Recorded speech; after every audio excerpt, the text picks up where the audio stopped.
arguably, for instance, Uber was doing horrible freaking things left and right, down to Oh just yeah. having an entire user interface geared towards, deceiving regulators. But it was useful, sociopathic, right? The issue is that in the crypto space, this short-term interest usually serves nobody but the founder doing the shenanigans. And we're back once again. Ricardo, are you caffeinated enough for today's session? I'm caffeinated. I'm not sure how caffeinated I am. I suppose we're gonna find out. Okay, that sounds ominous. And probably I when we get to the topic of the EU bullshit, we're gonna find out how caffeinated I am. I'm I was just thinking that you know how there's decaf. I think what I would like is recaf, which is caffeinated coffee with added caffeine. Which I guess Well, I don't. you could actually. That's actually kind of like if you do stuff the espresso way, it leads to higher caffeine extraction. But it's True. also going to be more bitter because caffeine is where a lot of the bitterness comes from. Yeah. Actually, I you know that I there would are just there are like varietals that are naturally low caffeinated. yeah, that's true. That's true. But like I just like the idea of a box of coffee being saying recaf. Like they've gone out of their way to include more caffeine.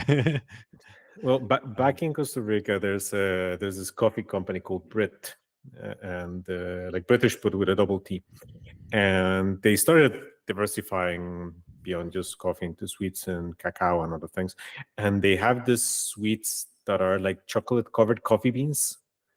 So you can just mhm. chomp down on those things as a snack. I think that is basically like the like all-nighter fuel pretty much because you get the sugar from the chocolate, you get the you're wasting absolutely nothing from the bean because you're eating the whole thing. That might do a trick for you, man. Well, I might need to try it. Um, anyway, moving on to more pressing topics. Well, not super pressing. I had this.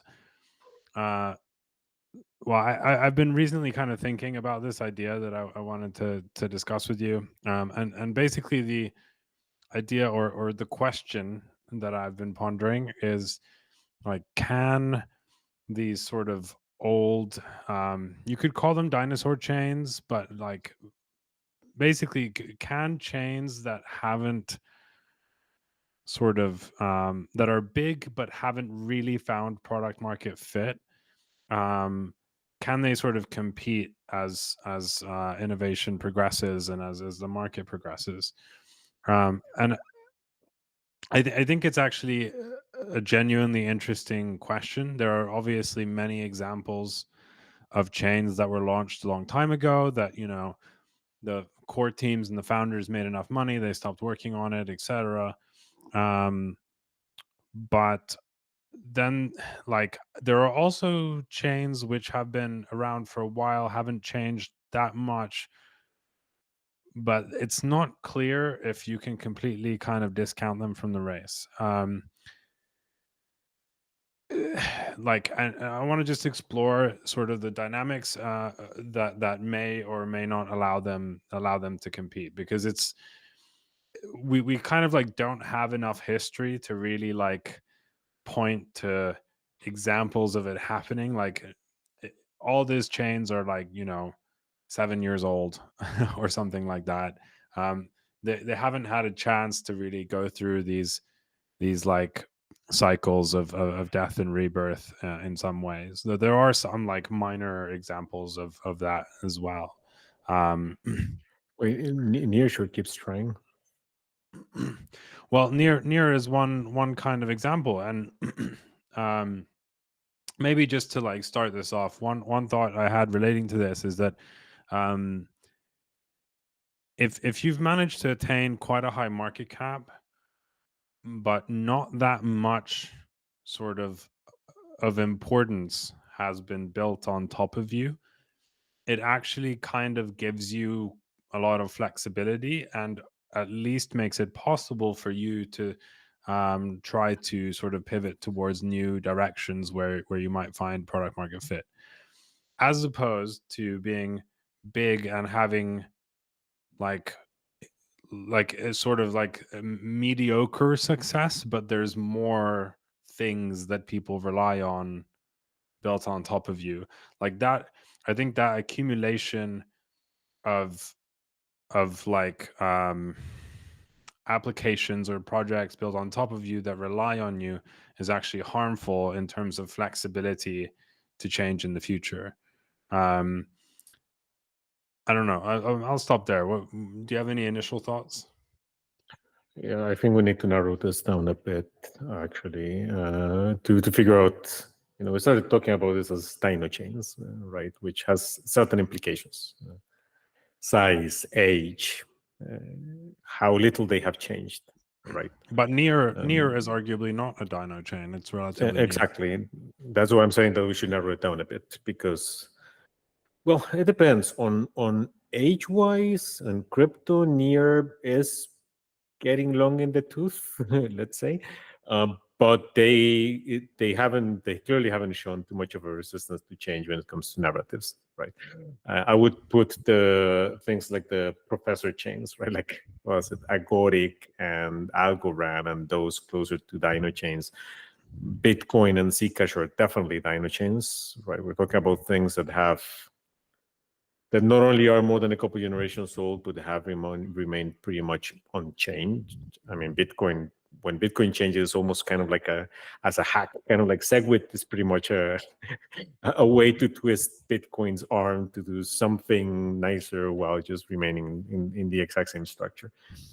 So how do you want to define this? Do you want to define this based on generation, based on when was the last time that there was a relevant chain? Where do you want to place like the cutoff, and then we can start discussing those?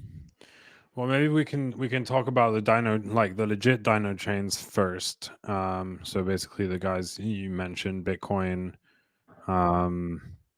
Ripple, Zcash, things like that. Like it's the cutoff is tricky to Yeah. put down, um, but I think maybe like one way to think about it is like pretty old code bases. And so even though Zcash isn't that old per se, like it basically runs on an old code base, and so has a lot of the same things that are kind of like slowing it down. Oh, Zcash went live, what was it, 2016, 2017? For crypto, that is pretty ancient, right? As far as chains go, I mean, I think this is an Anna Karenina, basically. Again, every unhappy family is unhappy in its own way. I think that the main reasons why all these dino chains, I don't think, are necessarily going to kind of get revitalized is different. For Is instance, what sorry, is what the reason is different. what? The reason is different. For instance, in Bitcoin, there's generally a resistance to change from the community, and arguably one of the Bitcoin selling point is that unchangeability, right? The fact that it has been pretty much the same monster for multiple generations. Ripple, like, honestly, I'm not gonna go into Ripple. I'd be curious if anybody who's not just betting on number go up actually cares about Ripple. Like, if anybody cares about Ripple as a platform. With Zcash, it's a different problem, right? Zcash not only has an old code base, but I expect that something like Zcash requires a very particular set of knowledge to change meaningfully in a sane way. I don't think you're going to import like 3 infrastructure developers who are going to be able to actually understand like all this knowledge proof that's going on in Zcash. And I think that when you have something, Let me stop you there just for a sec. So like maybe one property to look out for in this instance is whether the whether the community has the prerequisite knowledge to both understand the current stack in enough depth, which you would assume most of these chains would have somewhere. But then also like the thing they're going towards. So it's sort of like you need to understand, if you want to change Zcash, you need to understand Zcash very well, and you need to understand the end state you're going towards. And the sort of Venn diagram of those two things might be quite small because Zcash is hard enough to understand. It's not just to understand the current thing. So because I might be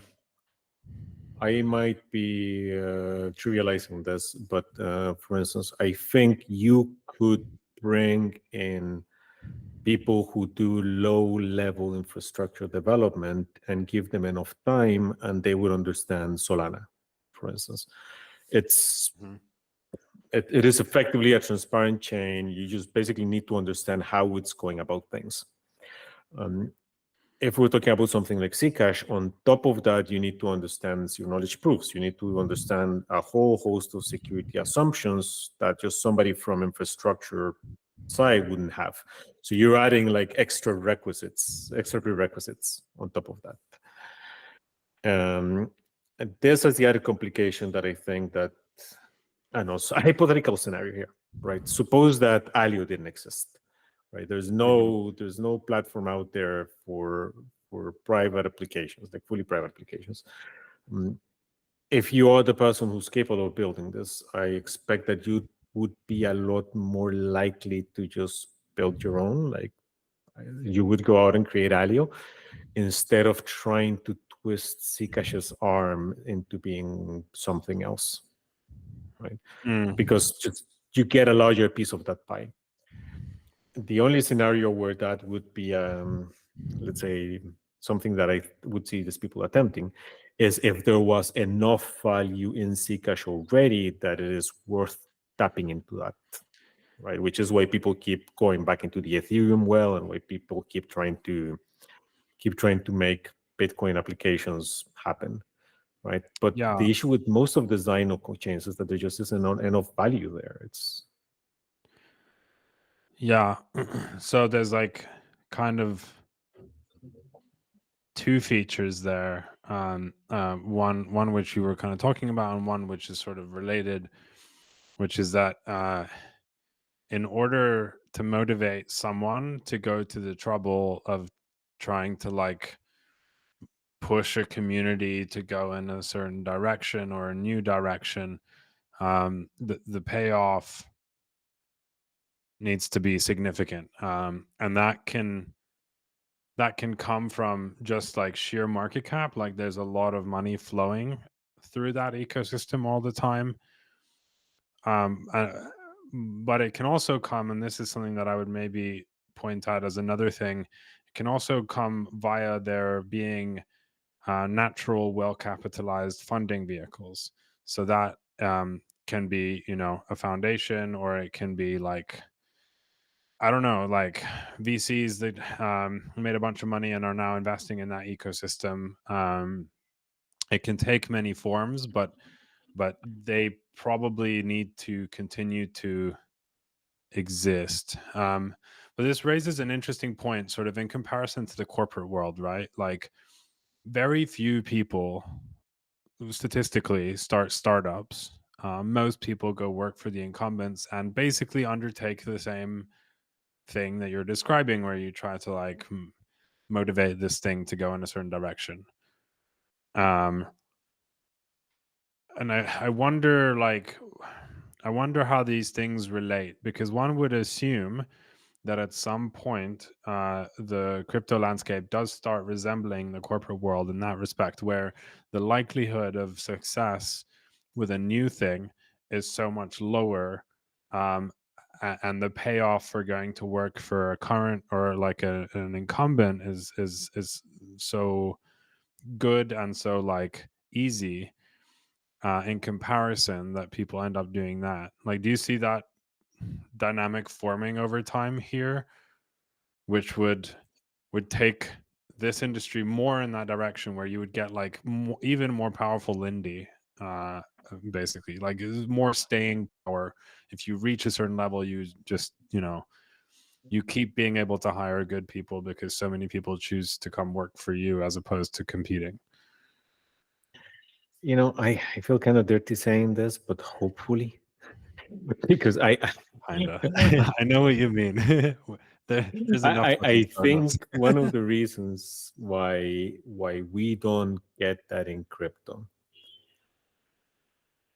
is because, and sadly, it correlates with one thing that I don't. Okay, sorry. One of the reasons why I think people start their own stuff more likely than not in crypto. Sadly, I think it's very much connected to a negative side effect that I see, which is that I think one, like there are a lot of disadvantages to the traditional VC model, eventually take the company public, etc. But one of the advantages that it has is that it Lack of early forces the liquidity. founder. Hmm? Lack No, of early liquidity.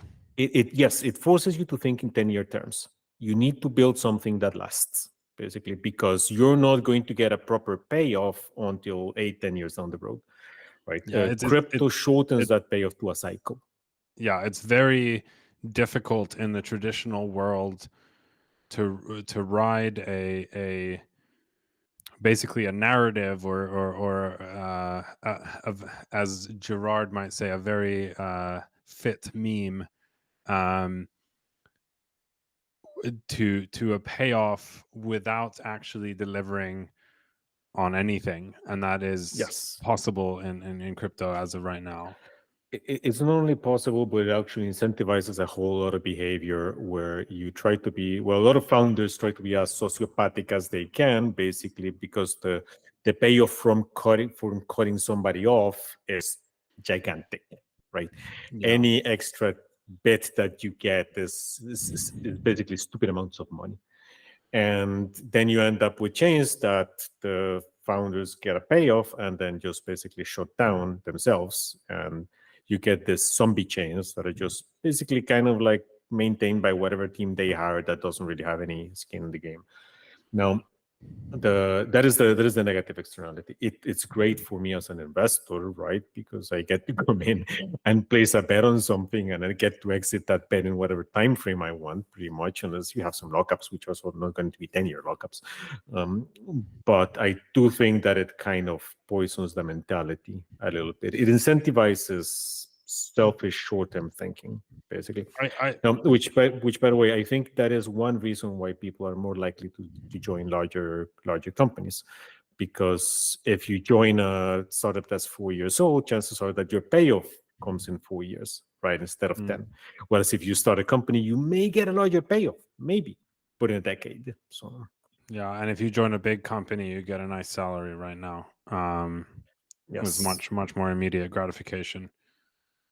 That makes sense. One sort of like counterpoint to that. So I broadly agree. The early liquidity does cause issues. The flip side of that, which I don't think is like non-trivial. I don't know how to reconcile this exactly, but I do think there's a sort of like benefit, or not benefit, but I do think it's good that that sort of the founders and investors are more on equal terms than in the traditional world. So in the traditional world, especially in the US, this is much less common in Europe, but especially in the US, investors are selling, OTC, selling secondary, like all this stuff all the time. So they like have a semblance of liquidity on their stock. The founders do not. The employees do not. So like sometimes if you have like a big secondary, it involves everyone, but a lot of investment contracts in the US are structured in a way where the investor can just sell their stock whenever they want. Very uncommon in Europe, very common in the US. And that changes the dynamic quite a bit because like you're just not quite on the same terms as the investors. as I'm you gonna I'm build gonna up. quibble with that. I don't think it's necessarily a case for the founders. It's definitely the case for it's definitely a case for employee number 1 to whatever. Those people are not necessarily going to have as much higher liquidity as they have on crypto. Any sensible investor is likely to suggest that the founders participate on secondaries after, say, a Series B. Maybe, like, say, when you're raising a Series C or something, for two reasons. It diminishes founder power concentration, and second, it allows them to just build a war chest where they're not as likely to go for a quick early exit because now they have a cushion. So I agree when it comes to employees, to the first batch of employees. Founders, I think, are in closer to equal terms with investors in the VC model. But I agree. It is an advantage of the model. I just wish it It's didn't a two-edged engender sword, the right? short-term thinking that I see here. Yeah, but it also means that retail usually has access earlier than would be possible in the Yes. traditional world. So it's like there's pros and cons, and it's very difficult to say which one is better. But I do agree that the early liquidity creates some twisted incentives, and it does, like, behavior that in the traditional world would be like this sort of like this narrative writing, not really doing anything stuff, like does happen in the traditional world, but it happens in the form of, like, you know, learn how to get rich, buy my get rich course type things, which just like are not, they never grow to be as big. And so the Look, incentive is not as large some to of the try stuff the that we have narrative seen writing. in crypto, it would, like, nobody would ever touch you again. It's on the traditional VC funding, because you're not going to, if you as an investor are placing a 5 to 10 year bet, you're not going to place it on someone who has shown fairly little impulse control and sociopathic behavior towards their partners. So you have to at the very least be good at hiding it.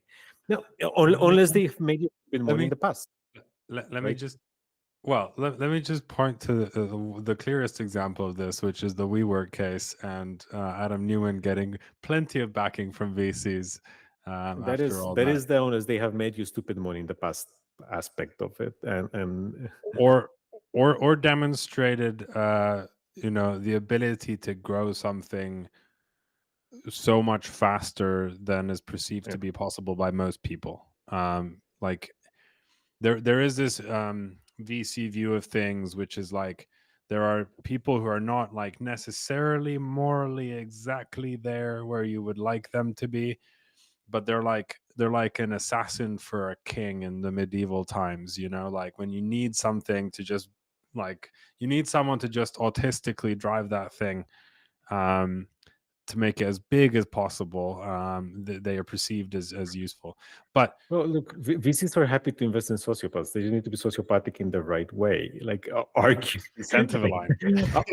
arguably, arguably, for instance, Uber was doing horrible freaking things left and right, down to Oh yeah. just having an entire user interface geared towards deceiving regulators.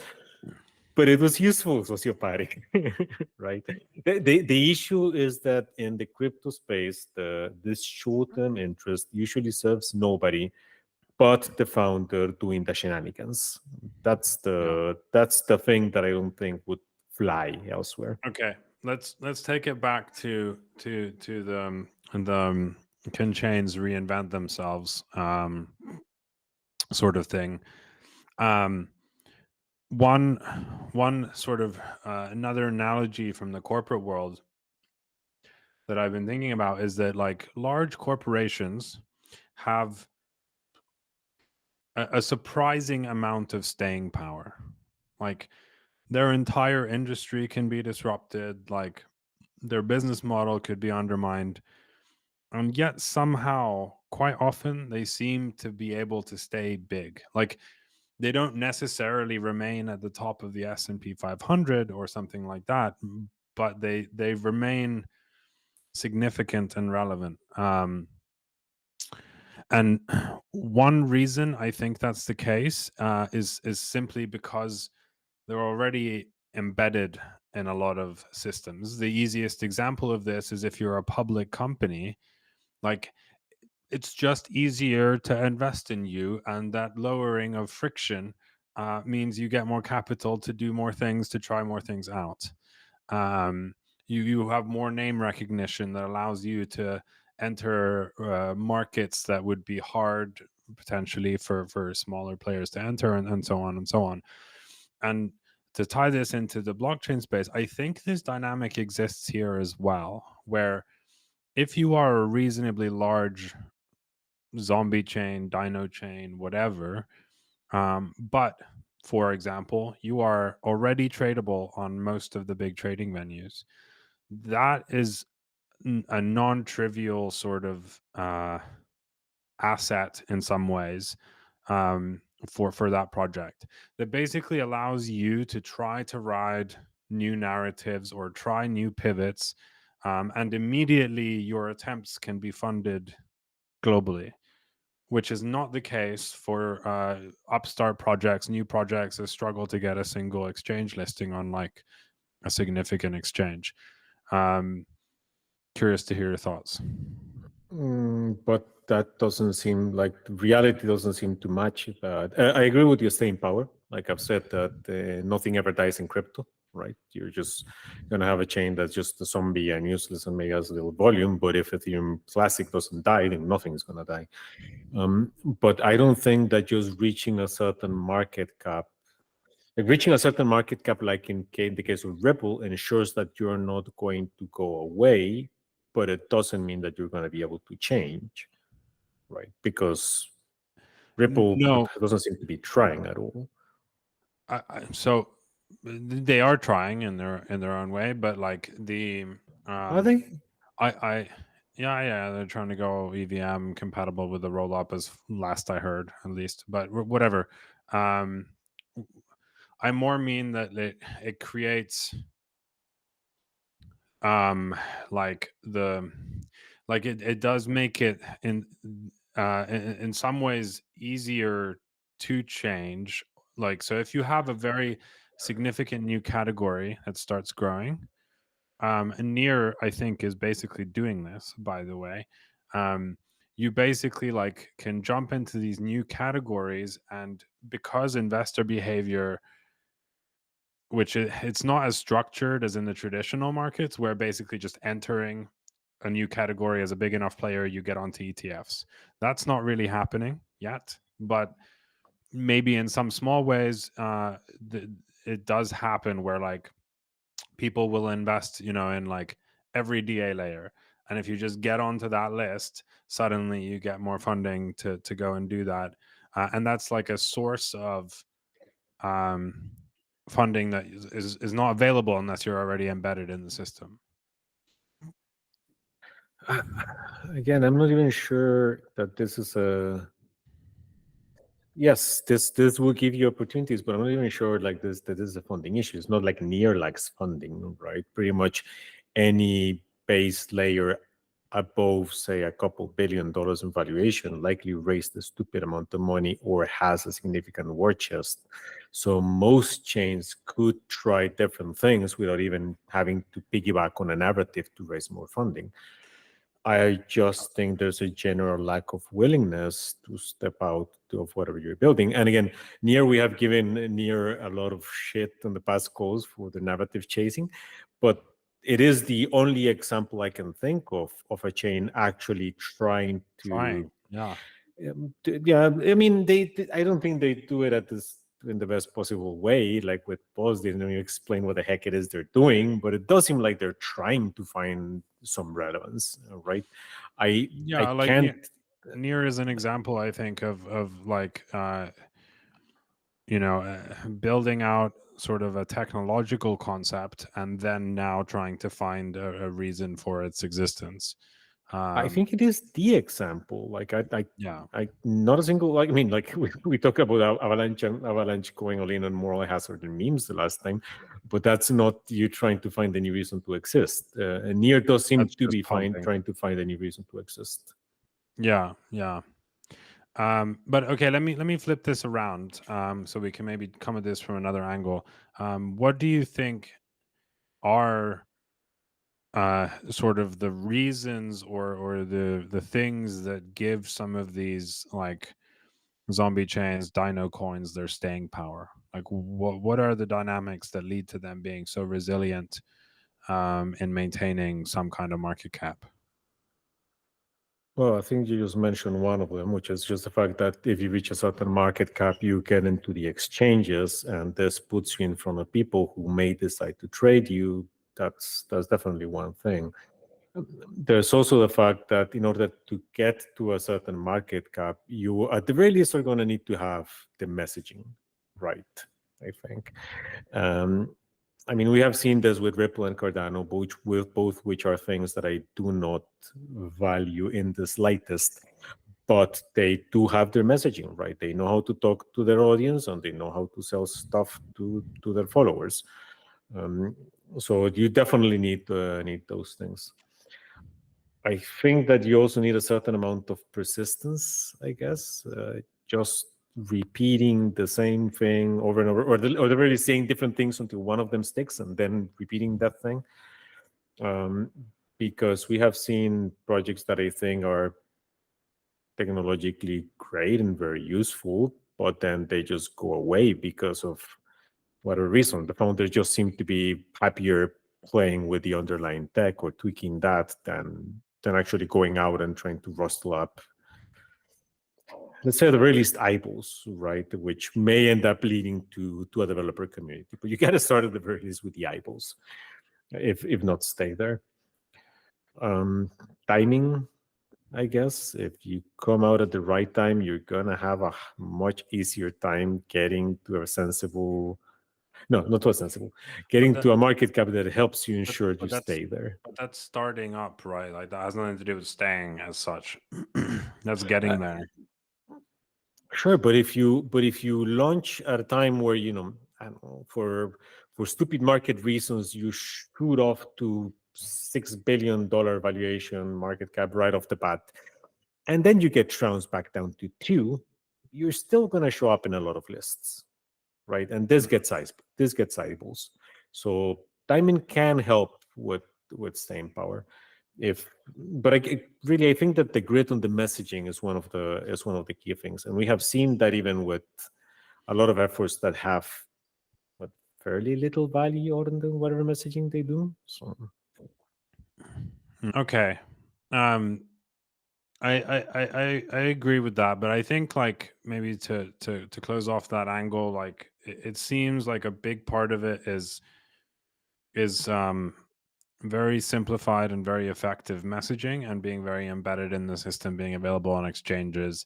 Like basically, if people are like trading and arbing and stuff your token at some certain scale, then you just like have a default volume kind of thing, which can go up or down, but the moves are different.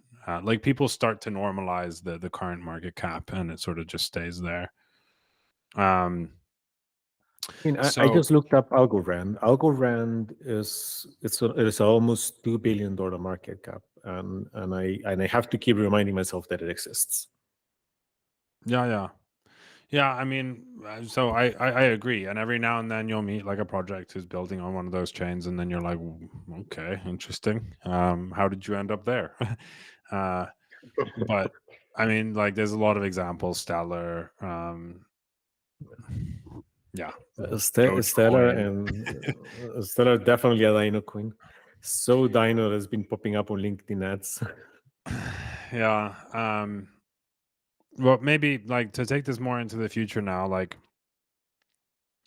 one of the reasons why I think sort of this conversation and in general this dynamic is relevant today is because there is more and more a concerted effort in the Bitcoin community, or at least some fringe of the Bitcoin community, to kind of reinvent Bitcoin's positioning. And I think that trend has started to accelerate. So you have like the core people who are like, ordinals is crime, and like change is death or something like that. But then like over the last let's say 4 or 5 months, I've seen 4 or 5 like Bitcoin roll-up projects spin up.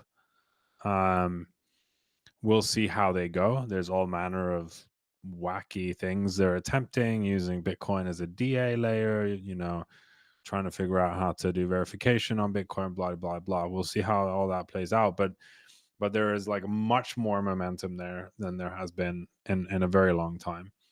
And so then and Bitcoin arguably is the best example of, this kind of chain. And so the question of like, what allows things like that to reinvent themselves, to stay relevant in like a new era or even a new area of the technology, applies, I think, very directly to Bitcoin.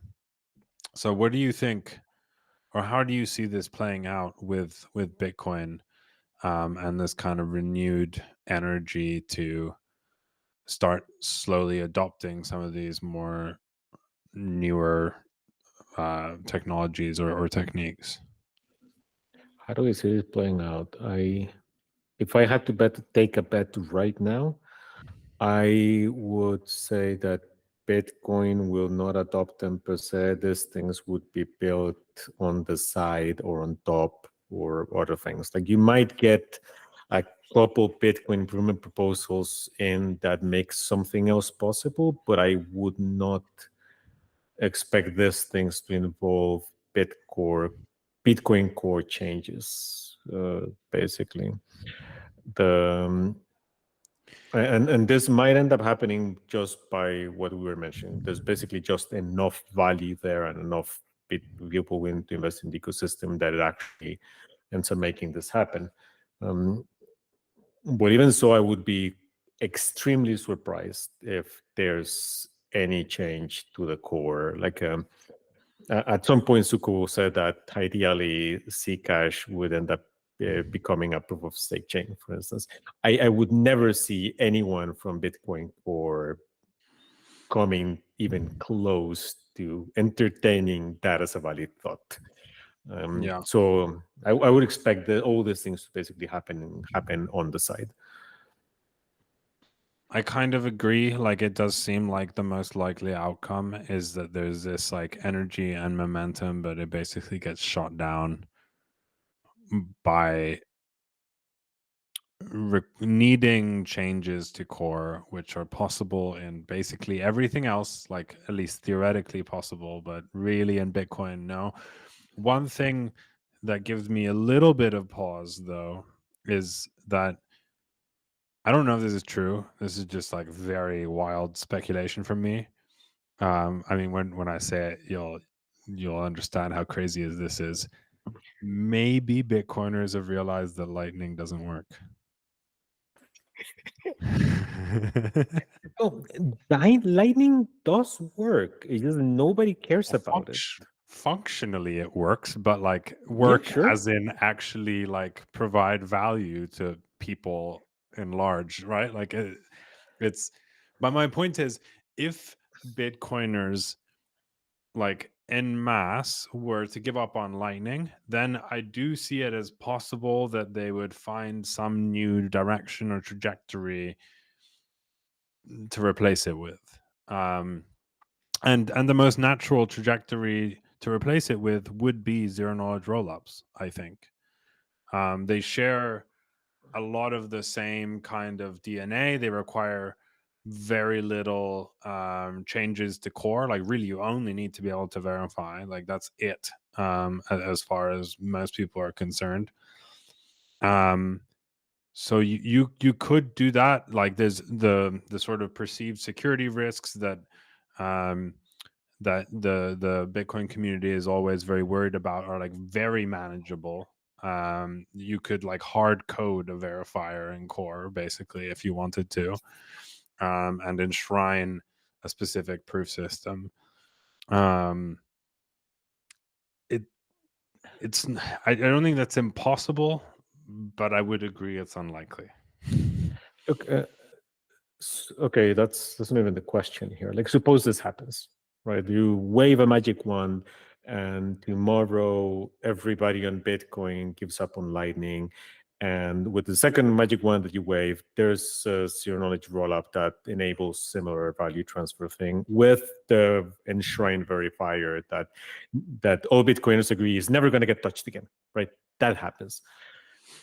What is going to bring in the users who were not using Lightning to actually use this new thing? Because that seems to be the key factor here, right? Like, for instance, Stacks, Good speaking of point. Dinochains, Stacks has been out for a while, and while I don't think they have reinvented themselves per se, they have been trying to put on different makeups, the different face paint during the years. Nobody gives a crap. So what if all these changes happen, what brings in people to use them? That would be my question. This is a valid point. So maybe you also need a community of holders of the native asset who are willing to experiment with new things, and yeah, just kind of, I guess, like, yeah, have a very different profile to your average Bitcoiner who's like, I'm never Exactly. touching any of Do you see a lot of people with that profile in the Bitcoin community? No, not really, not really. I mean, the people that there are like the Udis and Eric Walls and whatever of the world who've like largely jumped shipped by now. So, um, Yeah. and Okay, this yeah, is let me throw something out there that just came to mind, and I'm curious if it's even going to make sense when it comes out of my mouth. But um, here's the thing: I strongly suspect that by now Bitcoin as a platform does not appeal to developers; it appeals to asset holders. yeah, Ethereum appeals to a particular set of developers. Solana, with their whole glass chewing mentality and whatnot, appeals to a different set of developers that's willing to put themselves through this thing to get faster to the speed. I don't have a mental image of what type of developer Bitcoin would appeal to, if at all. Ugh, yeah. I mean, not really any kind. Like, what can you build on it? Not much. You can integrate it into an exchange if you want. It doesn't matter. The point is, if some of its properties appeal to a particular developer profile, then that developer profile could come in and figure out what to build, how to make stuff happen so that you can build stuff in it, right? Yeah, Like Bitcoin was never a very like technologically oriented project. I agree with that. They would. I mean, so there are certainly developers in the Bitcoin ecosystem, and there are a lot of very smart people in the Bitcoin ecosystem in general. Um, they do tend to be like more on the sort of like societal philosophy side of things, or I don't know what the right word that's what I is. mean. These are people who come to Bitcoin because they see Bitcoin as an asset to hold, and they happen to be developers. Yeah, and most likely they like don't want changes because especially if they're developers, they understand that changes create instability. What I'm saying is that Solana appeals to a particular type of hacker. Right? Ethereum appeals to a particular type of hacker. If you come up tomorrow with some weird ass chain that does things in a different way, chances are there's going to be a developer profile that feels attracted to us. They might not decide to stick around, but you are going to be talking to a particular developer profile. I think that Bitcoin talks to asset holders, and then some of those happen to end up coding. Yeah. Well, I think to wrap this up, like I think I would like to see some chain successfully reinvent itself. One that's been around for quite a while and like has kind of like stagnated to some extent. Um, maybe what it requires is kind of this combination of things. So it requires it to become like harder in some ways to create your own thing. It requires that network to have um, like existing sources of funding, and by funding that can just mean like be able to pay your salary or a good salary, remove your risk. Um, but I think it will happen at some point. It's very hard to pinpoint kind of like a timeline. But it would be very very interesting, and we live in very interesting times because to some degree, quite a lot of chains right now are behaving that way. Like they are kind of starting to try. Like we can talk about, the Ripple and Stellar are certainly like doing that. They've been doing that for quite a while. I would argue maybe largely unsuccessfully. Um, but even someone like Polkadot is sort of like, I think last episode or the previous one before that, we were talking about edge core and it being sort of, instead of power chains, just having functions. Mhm. Whether or not these work out is a completely separate matter, but I'm saying like we're in a time where there's a lot of block space, not that much demand, comparatively, at least compared to previous cycles, and that will push many of these chains with a lot of free block space to basically explore different kinds of pivots. And Near obviously is like the most prominent example of that to some degree. um, I'm very interested to see how it plays out, and one of these might be successful. That there are areas currently which I think one of the current chains could win in, if they could just like get their fucking hive mind, whatever, you know, colossus to No, move in the right direction. and this is one of those things where or again, credit to Nier for being willing to try this. The one of the reasons why I don't think this happens is because you basically need a founder that is willing to say effectively, we have been telling you that this is the thing for the last 3 years, and we were wrong. It's This not the is going to be the thing, and that is a rare quality. It is a rare quality, but it exists and has occurred many times in the traditional corporate world, and so I don't see a reason why it couldn't occur here. Um, Because on the traditional corporate world, if you don't pivot on year 3 of your startup to the thing that actually works, you die. On crypto, on year 3, you have already cashed out. I'm I'm saying there are large companies that have undergone significant pivots in history due Uh, to strong leadership that have been successful. There are also many that have failed, but it like that dynamic exists. Those people do exist. Um, but yes, those people might be rare. Would you say that? Would you count Polygon as a case here? I mean, they started on Plasma, and they started purely as a layer 2, and they're doing a whole host of other things as well I mean, now. they never So, had a layer two. But but well, they were supposed to be a layer 2 on Plasma. So, Polygon is maybe a little bit. So I would argue that Polygon has undergone a significant pivot um, in their technology stack. But in terms of their narrative, like the narrative since they pivoted away from Plasma when they were still pretty much still like they were just a startup, their narrative has remained largely the same. It's their actual product that has been misaligned with their narrative. okay. And they're getting closer to aligning it now. um, so yeah, but it could be a good example of that. I think that's maybe a conversation for another time. I do think Polygon's strategy is super fascinating. Like I think someone should write like a case study on Polygon, because what they did is like probably only really possible in crypto, and was very effective, and like the outcome is sort of largely still unknown, but if it ends up being a success story, it'll be a very interesting path to a success story. um But maybe we'll leave that until the next episode. One thing I wanted to quickly discuss, because you hadn't even heard of it, is Berachain.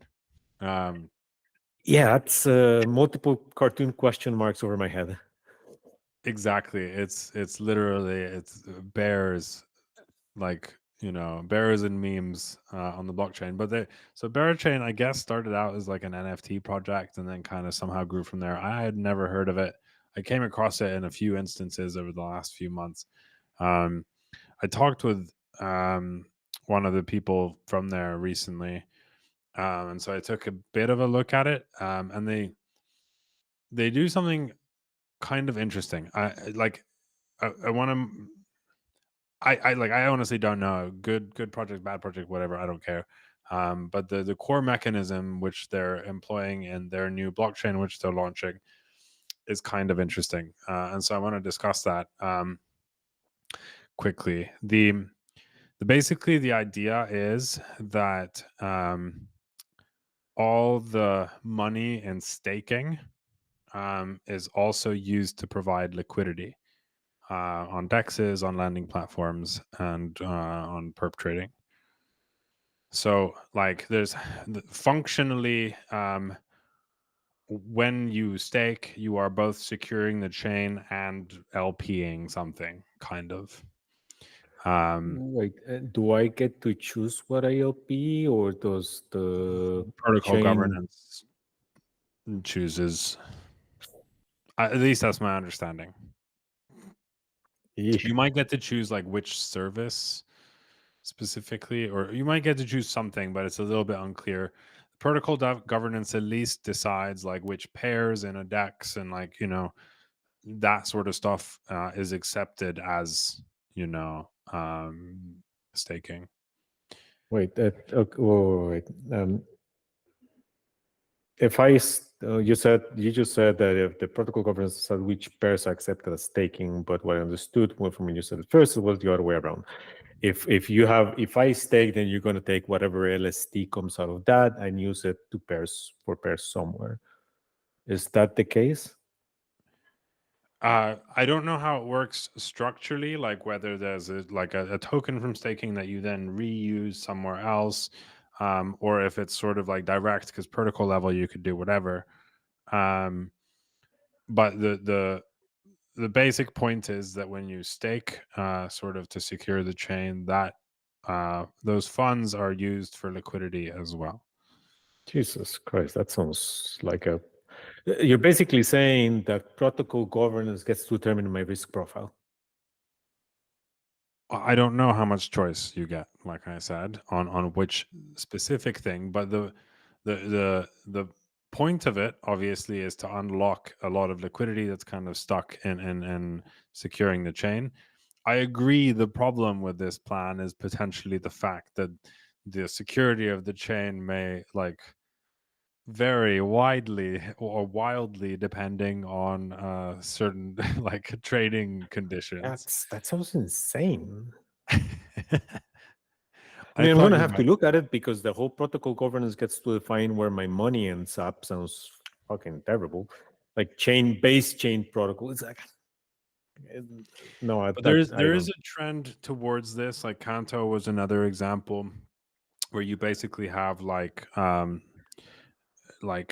underlying protocol governance decides or basically governs some services on top as well. I haven't really Yeah, but made up my mind on whether it's a good or a bad idea, but that is that's a not the same sort of thing, right? common thing. This is just enshrining. Say that's enshrining the settings for like the chain blessed DEX or the chain blessed stablecoin is not the same as protocol governance saying, oh yeah, we're gonna take 90% of the stake value and put it on a meme/USDC pair somewhere, right? I'm gonna have But to look it up. but That but, sounds but the moment completely the bonkers. moment you have protocol governance, that becomes a possibility, regardless of what the It intentions depends on are. it depends on what it governs. Again, if for instance, if you have protocol governance on like fundamentals, suppose that you have like Teemu chain, and Dinochains protocol governance decides which pairs go into the enshrined Demudex, then yes, you could decide to put a crazy pair there, but nobody is obligated to use Demudex or to put money on that particular pair, right? The crazy thing here is that from what you're describing, it could lead to the protocol going all in on a particular pair, which to me, even with money that if all the holders want to do if that. if a majority of the holders, which are likely to be the founders, I'm gonna have to look it up. I'm not gonna. It's too crazy for me to even comment in the abstract. So I agree. It is a very wacky sounding idea. I'm not like defending it in any way. The reason I found it interesting though is because if you think about like competing as an L1 in the current landscape, that's quite an attractive proposition. Like whether it's good or bad, like whether it's basically bribery or not, it is quite an attractive proposition that if you get like if you join the chain, you can just have like X amount of liquidity shoved into your token from basically it's a kind of restaking essentially. So from the security fund or It's something like that. shotgun restaking. Well, yeah.